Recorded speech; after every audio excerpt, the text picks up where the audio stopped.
O Banco do Brasil estaria montando um plano de contingência às pressas diante do risco de sofrer pesadas sanções financeiras dos Estados Unidos com base na Lei Magnitsky.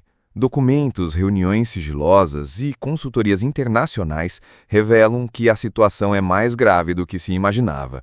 Especialistas alertam que o efeito dominó dessas punições pode arrastar todo o sistema bancário nacional para uma crise de proporções devastadoras.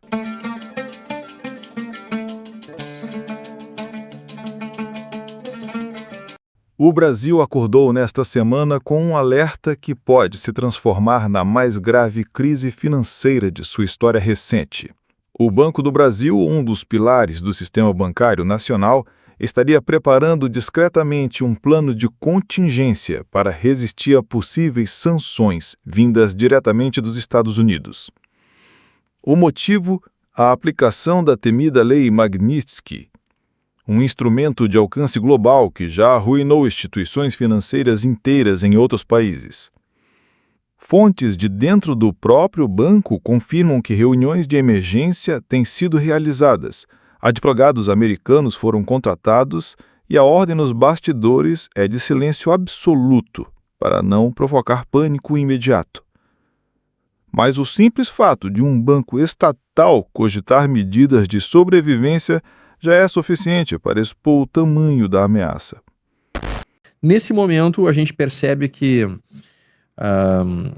o fato da Lei Magnitsky estar sendo aplicada levantou uma série de dúvidas sobre questões relacionadas a Banco do Brasil, Itaú e Bradesco. Os bancos não gostaram nem um pouquinho da possibilidade deles ficarem excluídos do sistema financeiro mundial. E esse aqui é o grande problema que a gente tem hoje, pessoal. De uma hora para outra, os Estados Unidos olhar assim e falar, olha, os bancos estão colaborando com um sancionado, vamos apertar um botão aqui e com isso exclui o Banco do Brasil do sistema financeiro mundial. Se isso acontece, isso seria realmente bastante prejudicial para a economia do Brasil, sem dúvida alguma, seria bastante prejudicial para nosso dia a dia. Colapso financeiro, seria um colapso financeiro. Honestamente falando, nós estamos flertando com essa possibilidade? Estamos, infelizmente estamos. Existe esse risco, acho pequeno, mas pode acontecer. E isso que o pessoal dos bancos não gostou muito. Sim, mas e como é que tá essa situação? Porque o Banco do Brasil me parece que tá meio no meio a meio ali. Sim. Agora o Itaú já se posicionou falando, não, a gente vai obedecer as regras de fora. Sim. Porque eles usam o SWIFT, né? Sim. E se não obedecer, fica de fora, é o mais utilizado no mundo. Sim. Como é que fica isso agora? Esse é um medo que todo mundo tem, né? É o grande receio que todo mundo tem hoje, porque o fato é, se o Banco do Brasil acaba sendo excluído do sistema SWIFT, o Banco do Brasil tem uma série de investimentos no exterior, esses investimentos seriam automaticamente bloqueados, mas não apenas esses investimentos seriam bloqueados, como também diversos fundos que trabalham investindo em empresas no exterior teriam suas cotas congeladas, porque eles também não poderiam negociar, e aí você, cotista de um fundo que trabalha uma coisa no exterior, não poderia comprar e vender suas cotas, nem seu dinheiro. Isso seria realmente um caos financeiro muito grande. Esperemos que não cheguemos a esse ponto, obviamente. E é importante que a gente tenha isso bem em mente, tá? A Lei Magnitsky, ela não está relacionada ao Brasil, ela está relacionada aos Estados Unidos. Ou seja, as empresas americanas que não podem colaborar com os sancionados, mas que também podem parar de colaborar com empresas que colaboram com os sancionados. Então, o Banco do Brasil ou qualquer outra empresa que colabore com a pessoa que está sancionada pela lei, automaticamente pode ser, digamos assim, isolada das empresas americanas. Confuso, né? Confuso. As big techs aqui acabam são punidas, né? Exatamente. Essa retaliação do Lula, porque, na verdade, vamos falar do Banco do Brasil, que muita gente já pergunta, vale a pena comprar agora? E qual é a sua opinião com todas essas consequências que a gente está vendo? Vamos tentar responder de uma maneira que as pessoas entendam bem.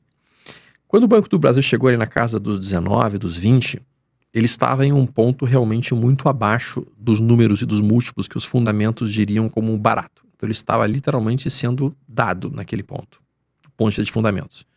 Mas o risco que existe nele é justamente esse que a gente estava mencionando.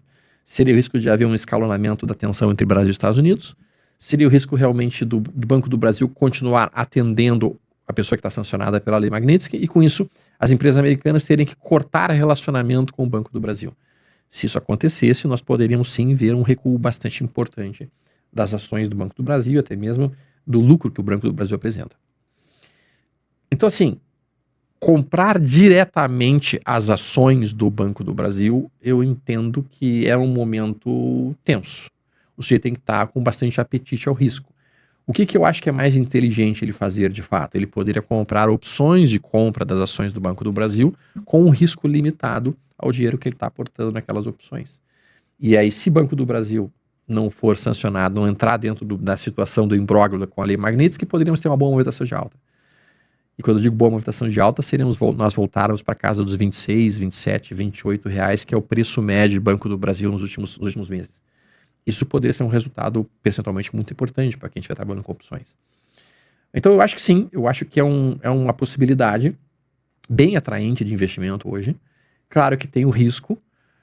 Eu não acredito que o Banco do Brasil venha, eu não acredito que a gente vá chegar no ponto em que o Banco do Brasil seja excluído do SWIFT.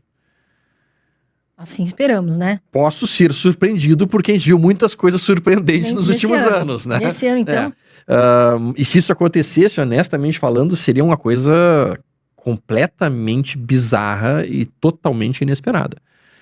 Eu sempre digo que o Brasil é um país que flerta muito com o precipício, mas na hora de se jogar ele recua e não faz. Né? Então a gente é um país que nunca vai dar muito errado e nem nunca vai dar muito certo. Né? Fica ali no meio. Fica ali no meio. Quando ele chega muito perto de dar errado, volta para o meio. Quando ele chega muito perto de dar certo, volta para o meio. Né? Então eu não acho que o Banco do Brasil vá ser punido pelas questões com a pessoa sancionada. Mas novamente, eu acho, né? E por isso que eu não colocaria todo o meu dinheiro em Banco do Brasil nesse momento, mas eu colocaria um dinheiro de risco, sim. Eu acho que é uma oportunidade para quem aceita esse tipo de volatilidade e risco na carteira. É importante a gente falar, porque o Banco do Brasil tá, assim, muita gente tá perguntando, né, o que eu faço? Fico neutro, compro? Então aqui o Stormer tem a opinião dele. Agora, antes da gente continuar, a gente vai falar muito sobre isso, sobre um monte de ações. Deixa eu gostar. Eu tô comprado, tá? Só para avisar. Eu estou comprado em Banco do Brasil, estou comprado em opções de compra do Banco do Brasil e o meu alvo é em torno de R$25. Sim, né? Agora, assim, cuidado, né, pessoal? Tem que estudar, porque às vezes a pessoa vai lá, coloca todo o dinheirinho dela e pode dar problema. Aí cai, você fica desesperado. Não é essa a intenção. Quero chamar a sua atenção, preste atenção nessa notícia. Após os Estados Unidos questionarem os bancos brasileiros sobre a aplicação das sanções contra o ministro Alexandre de Moraes, o Banco do Brasil passou a procurar caminhos para tentar driblar a Lei Magnitsky. Segundo o jornal americano Bloomberg, a estatal mantém conversas com escritórios de advocacia no país para avaliar medidas de proteção, como a transferência de parte das transações em dólar para filiais fora dos Estados Unidos. O Banco do Brasil declarou manter compromisso absoluto com o cumprimento das leis brasileiras e internacionais às quais está sujeito e que suas operações ocorrem sempre dentro do marco legal, regulatório e ético. Começar essa com o Cristiano Beraldo. Beraldo, dá para dar um jeitinho na Magnitsky? 1 minuto e meio.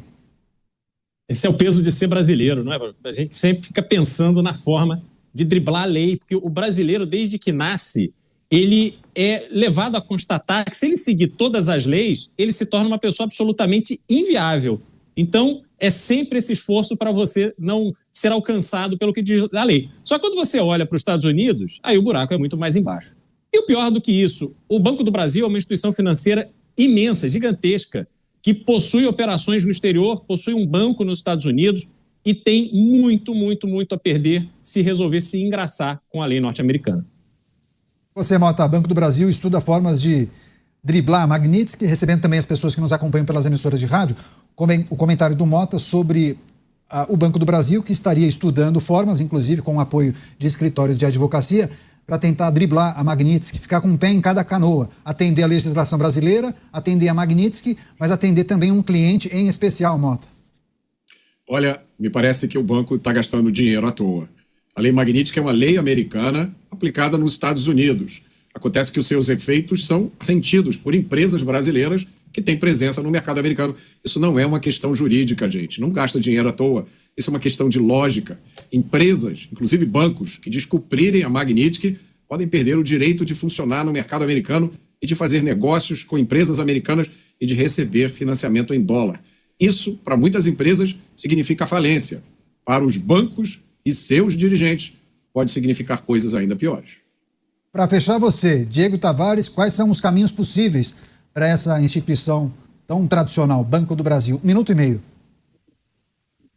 Olha, Daniel Caniato, primeiro não posso deixar de dizer que eu estou achando impressionante o esforço que uma instituição da grandeza do Banco do Brasil está fazendo para driblar uma lei norte-americana em prol de um único correntista, em prol de um correntista ou quem sabe no futuro de 11 correntistas. Enfim, como o Beraldo disse muito bem, uma coisa é você se aproveitar das lacunas da legislação brasileira, onde geralmente o que acontece no judiciário é que ocasione uma nulidade, que tudo acabe em pizza. Nos Estados Unidos é um pouquinho diferente. Se existe uma lacuna de má fé, uma empresa ou uma pessoa tente utilizar essa lacuna para se furtar do cumprimento da lei, o que nós temos é penalização. E não é demais olhar para o que aconteceu com um banco francês que tentou violar a lei Magnitsky. 8,9 bilhões de dólares em multa. Aqui, no caso do Banco do Brasil, caso venha a instituição a ser sancionada, sempre bom lembrar também que quem paga parte dessa conta é o banco, é o povo brasileiro, haja vista que estamos falando aqui de um banco que tem o Estado como um dos seus maiores proprietários. Então, definitivamente não é uma boa ideia que o Banco do Brasil tente encontrar escapes ou lacunas para violar a lei Magnitsky.